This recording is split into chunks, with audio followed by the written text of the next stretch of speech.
Assalamualaikum warahmatullahi wabarakatuh. Kembali lagi kita belajar kimia analit.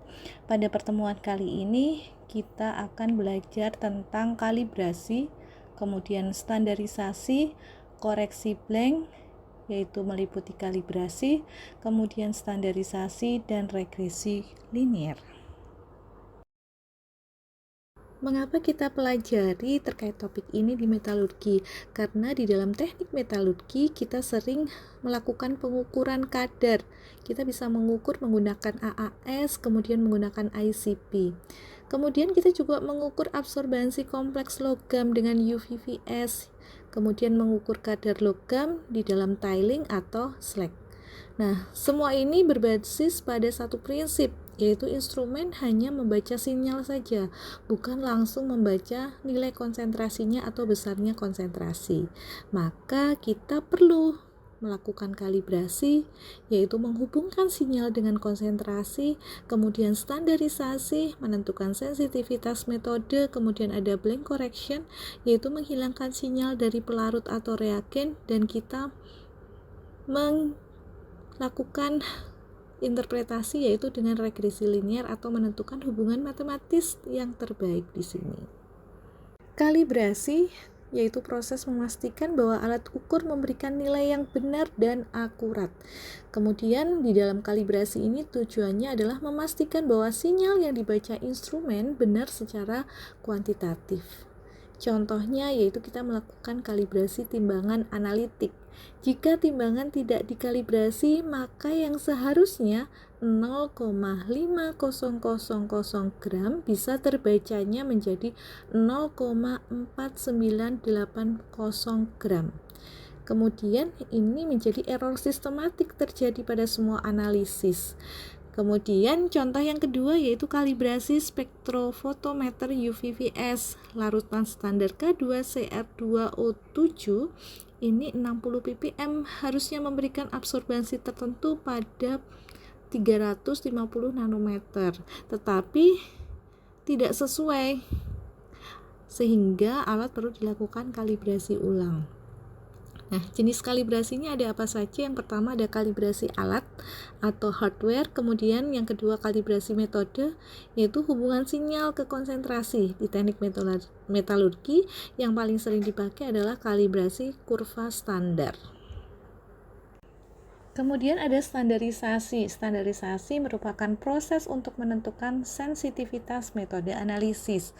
Nah, ini bisa dituliskan secara matematis S sama dengan K, C ditambah S rek, di mana S itu adalah sinyal terukur, K itu adalah sensitivitas metode, kemudian C itu adalah konsentrasi, dan S rek itu adalah sinyal dari reagen atau blanknya. Jenis standarisasi menurut Harvey yaitu yang pertama ada eksternal standar atau yang paling umum, yaitu kita membuat larutan standar terpisah dari sampel. Contohnya kita mau menganalisis CU dalam suatu larutan hasil pelindihan biji. Langkah pertama adalah kita membuat standar CU yaitu 0, kemudian 5, 10, 15, 20 ppm. Kemudian kita ukur absorbansinya, kemudian kita buat kurva kalibrasi, gunakan untuk menentukan sampel. Kemudian yang kedua itu ada standar addition. Jika ada matrik yang efek digunakan, jika sampel kompleks ya ada slurry, kemudian larutan pekat, ada interferensi dari matrik. Contohnya kita mau menganalisis Ni dalam larutan limbah smelter, tambahkan standar Ni langsung ke sampel. Keunggulannya apa? Mengurangi error akibat matrik. Kemudian yang ketiga ada internal standar, digunakan jika volume injeksi tidak konsisten, kemudian digunakan di GC, kemudian ICP dan lain sebagainya. Tambahkan zat lain, bukan analit sebagai pembanding. Regresi linier dalam kalibrasi. Nah, kita tentunya sudah pernah membuat regresi linier di dalam suatu percobaan. Nah, regresi linier ini dibuat berdasarkan titik-titik data yang kita miliki. Di dalam suatu kalibrasi, mengapa sih tidak cukup pakai satu titik saja? Atau single point kalibrasi. Jadi kalau single poin kalibrasi itu memang cepat, tetapi errornya besar. Karena apa? Kita tidak memiliki suatu pembandingnya. Kemudian ada multiple point kalibrasi. Tentunya lebih akurat dan bisa dihitung secara statistik. Jadi di dalam regresi linier itu terkait dengan statistik. Kemudian bentuk umum regresi linier itu seperti apa? Yaitu Y sama dengan MX plus B. Di dalam kimia analitik atau kimia analit seringnya dituliskan S sama dengan KC plus B. S itu apa? S itu adalah sinyal, kemudian C itu adalah konsentrasi, K itu adalah slope atau sensitivitas, dan B itu adalah intercept atau bias. Nah, di sini ada contoh data analisis FE dengan UV vis. Di sini ada tabel C dan absorbansi C, itu adalah konsentrasi ya, dengan satuannya ppm. Nah, berapa saja? Ketika C-nya 0, maka absorbansinya adalah 0,002.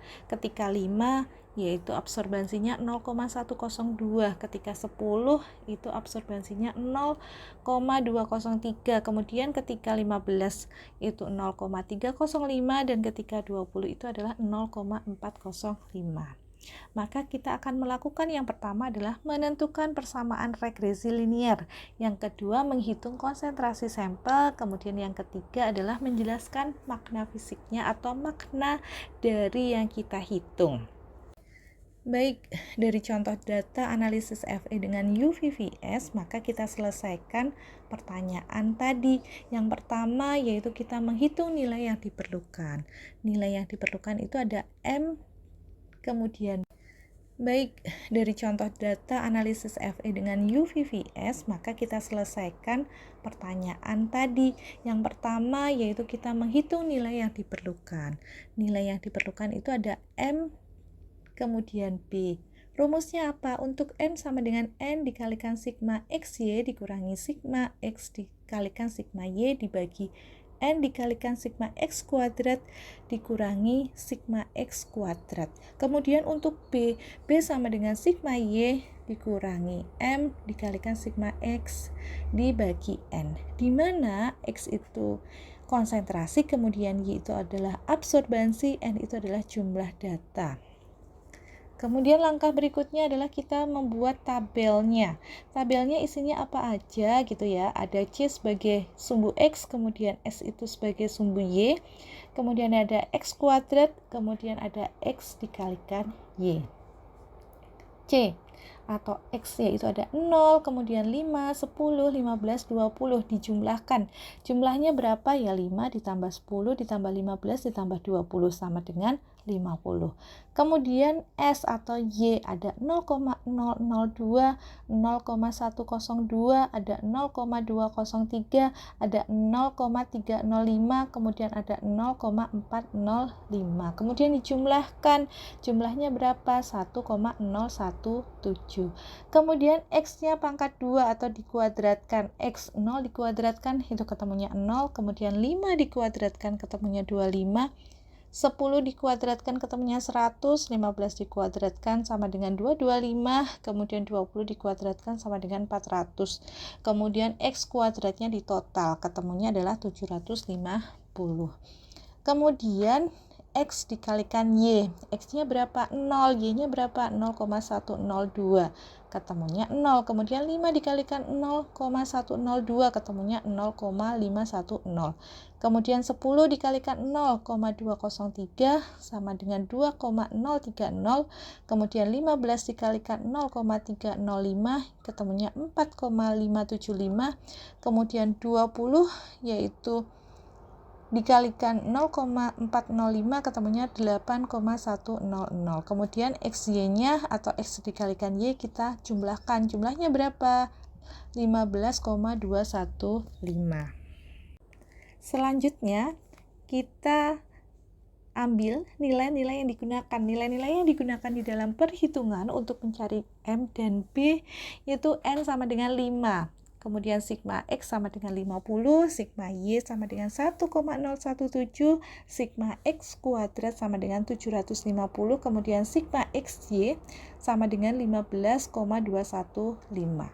Kemudian kita masukkan, kita substitusikan ke rumus regresi. Yang diminta adalah M ya, tadi sudah ada rumusnya, N dikalikan sigma XY dikurangi sigma X dikalikan sigma Y dibagi N dikalikan sigma X kuadrat dikurangi sigma X dikuadratkan. Kita masukkan, N-nya berapa? N-nya 5. Kemudian penjumlahan atau sigma XY sama dengan 15,215. Dikurangi sigma X-nya 50, sigma Y-nya 1,017. Kemudian dibagi N-nya 5, sigma X kuadrat itu 750. Kemudian sigma X yaitu 50 dipangkat 2. Setelah itu dihitung, ketemunya M sama dengan 0,0202. Kemudian B-nya berapa nilainya? B-nya tadi rumusnya yaitu sigma Y dikurangi M dikalikan sigma X dibagi N. Dimasukkan ya, nilainya untuk sigma Y-nya itu 1,017, kemudian dikurangi M-nya itu 0,0202, kemudian dikalikan sigma X-nya berapa? 50 dibagi N-nya 5, sehingga ketemunya B 0,001. Sehingga persamaan regresinya menjadi S sama dengan 0,0202C ditambah 0,001. Berikutnya kita menentukan konsentrasi sampel. Bila diketahui absorbansi sampel sama dengan 0,250, kita gunakan persamaan regresi linear yang sudah kita buat, yaitu S sama dengan 0,0202C ditambah 0,001. Kita substitusikan. Untuk S-nya menjadi 0,250 sama dengan 0,0202C ditambah 0,001.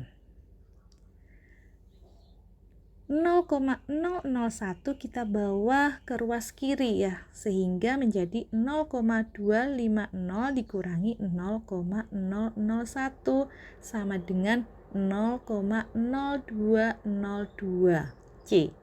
Di sini kita akan mencari C-nya. Berapa C-nya? C-nya menjadi 0,250 dikurangi 0,001 dibagi 0,0202, sehingga diperoleh nilai C-nya sama dengan 12,3267, atau kita bulatkan menjadi 12,3 ppm.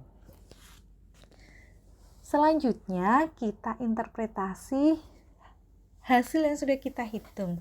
Apa sih artinya slope 0,0202? Artinya bahwa setiap kenaikan 1 ppm Fe, maka absorbansinya naik 0,0202. Semakin besar slope-nya, maka metodenya semakin sensitif. Kemudian apa arti intercept dari 0,001? Artinya saat konsentrasi 0 masih ada absorbansi kecil, yaitu sebesar 0,001. Nah, ini berasal dari mana? Bisa berasal dari planknya, kemudian noise instrument, atau dari deviasi kecil alat. Di dalam perhitungan regresi linear itu kan ada intercept ya, jadi intercept itu tidak boleh diabaikan. Kenapa? Dari contoh soal yang ada atau data yang kita miliki, jika kita mengabaikan intercept, yaitu C sama dengan 0,250 dibagi 0,0202, maka menjadi 12,38 ppm. Kalau di sini selisihnya memang kecil, tapi pada konsentrasi rendah, errornya bisa signifikan. Sehingga di dalam metalurgi itu juga akan mempengaruhi kesalahan kecil, mengakibatkan recovery-nya salah, kemudian perhitungannya salah, nanti proses berikutnya juga akan salah. Itu seperti itu. Baik, di sini ada koreksi blank ya, atau blank correction. Mengapa perlu blank? Karena sinyal yang terbaca alat bukan hanya dari analit. Dalam kenyataan, S-miss atau S-miss itu yaitu measure signal sama dengan S analit ditambah S reagen. Artinya apa? Bahwa absorbansi total yang terbaca sama dengan kontribusi Fe plus kontribusi reagen atau alat. Ya, Fe di sini karena tadi contohnya yaitu kita mengukur Fe ya. Kemudian jika kita tidak memisahkan keduanya, maka kita menghitung Fe seolah-olah semua sinyal berasal dari Fe. Padahal hal tersebut adalah salah. Lantas, apa itu blank? Blank itu adalah larutan yang mengandung semua reagen, semua pelarut tanpa analit. Tujuannya apa? Tujuannya adalah mengukur sinyal latar belakang atau background sinyal. Nah, ini secara sistematis S analit sama dengan K dikalikan C, maka S mix sama dengan K dikalikan C ditambah S reg. Jika kita ingin mendapatkan sinyal murni dari analit, maka kita menghitung S koreksi. Nah, S koreksi sama dengan S miss atau S measured sinyal dikurangi S blank. Karena S blank sama dengan S reg atau S standard deviation of regression. Sehingga S koreksi sama dengan K dikalikan C. Barulah kita bisa menghitung konsentrasi secara benar. Contohnya begini, di dalam data FEU VVS yang tadi sudah kita bahas sebelumnya menghasilkan regresi ya, yaitu S sama dengan 0,0202C ditambah 0,001. S blanknya sama dengan 0,001. Misalnya, absorbansi sampelnya sama dengan 0,250. Jika dikoreksi blank menjadi S koreksi sama dengan 0,250 dikurangi 0,001 sehingga S koreksi sama dengan 0,249 dan C-nya berapa? C-nya sama dengan 0,249 dibagi 0,0202. C sama dengan 12,3 ppm. Nah, kalau tidak dikoreksi kan menjadi C sama dengan 0,250 dibagi 0,0202 ya, dan C-nya itu menghasilkan 12,38 ppm. Meskipun selisihnya memang kecil di konsentrasi menengah, tetapi kita bisa melihat efeknya pada konsentrasi yang rendah, sehingga di sini sangat perlu dilakukan koreksi. Mengapa sangat penting gitu ya pada konsentrasi rendah, misalnya absorbansinya sama dengan 0,020. Tanpa koreksi, C sama dengan 0,020 dibagi 0,0202 sehingga C-nya sama dengan 0,99 ppm.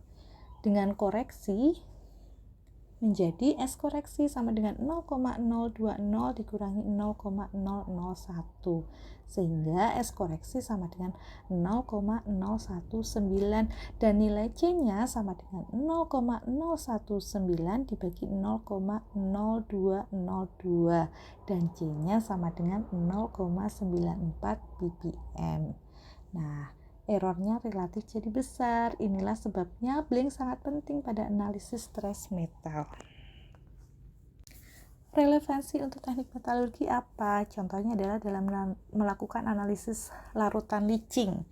Jika blank tidak dikoreksi, maka kadar logamnya terlalu tinggi. Recovery-nya terlihat lebih banyak dari kenyataan, neraca masanya tidak balance, bisa salah evaluasi performa dari suatu proses. Kemudian pada industri, kesalahan kecil maka mengakibatkan keputusan proses bisa salah. Jenis-jenis blank dalam analisis kimia. Yang pertama ada reagen blank atau blank reagen, ini paling umum ya. Reagen blank ini adalah larutan yang mengandung semua reagen, kemudian semua pelarut, dan tanpa analit. Artinya, kita meniru komposisi kimia sampel, tetapi tidak ada logam yang dianalisis. Nah, contohnya adalah kita mau menganalisis logam dengan UVVS. Larutan analis Fe mengandung HNO3, kemudian reagen pembentuk warna, ada air, ada sampel. Untuk blank itu hanya HNO3 ditambah reagen ditambah air. tanpa FE karena FE-nya di sini adalah sebagai sampel. Misalnya alat membaca S-Blank-nya sama dengan 0,005. Sehingga koreksi yang dilakukan jika sampel terbaca S-min sama dengan 0,250, maka S corrected-nya sama dengan 0,250 dikurangi 0,005. S corrected sama dengan 0,245. Barulah ini digunakan untuk menghitung konsentrasi. Kemudian yang kedua ada total Youden blank. Apa itu total Youden blank? Total Youden blank ini digunakan ketika sistem analis kompleks, kemudian banyak sumber error tetap atau systematic error, kemudian prosedur preparasinya panjang. Blank ini memperhitungkan seluruh tahapan proses, bukan hanya reagen. Kapan dipakai? Misalnya di dalam kita melakukan analisis biji kadar rendah, kemudian trace analisis, prosedur digestasi panjang, sistem dengan kontaminasi potensial. Konsepnya, kita tidak hanya mengukur reagen, tetapi juga kontaminasi dari gelas kimia, impuritas dari kertas saring, kontaminasi dari udara, absorpsi pada dinding wadah. Jadi blank diproses persis seperti sampel tetapi tanpa analit. Nah, contohnya analis NI dalam tiling. Tahapannya bagaimana? Yang pertama kita menimbang sampel, yang kedua digestasi asam, kemudian 3 filtrasi, 4 pengenceran, dan yang 5 analisis AAS. Total Youden blank yaitu semua langkah yang dilakukan tapi tanpa sampel. Jika terbaca S-Blank-nya sama dengan 0,010, ini mencerminkan bahwa total background dari seluruh prosedur ini besarnya adalah 0,010. Kesalahan yang sering terjadi pada perhitungan hasil data kimia analit. Yang pertama adalah kita tidak mengurangi blank-nya. Kemudian hanya pakai satu standar. Tidak mengecek linearitas lah. Linearitas ini diperoleh dari regresi linear. Kemudian kita juga mengabaikan intercept. Kemudian menggunakan kurva tanpa R kuadrat. Nah, dalam teknik metalurgi ketika kita salah dalam melakukan kalibrasi, maka salah juga nilai kadarnya. Ketika salah kadar, maka berhubungan dengan recovery. Jadi recovery yang kita hitung juga keliru. Ketika salah recovery-nya, otomatis salah juga dalam desain prosesnya. Karena itu, kalibrasi dan standarisasi bukan sekedar teori kimia analitik, tetapi merupakan dasar perhitungan proses metalurgi. Baik, terima kasih. Saya cukupkan untuk pembelajaran terkait dengan kalibrasi, standarisasi, koreksi blank, serta regresi linear. Semoga bermanfaat.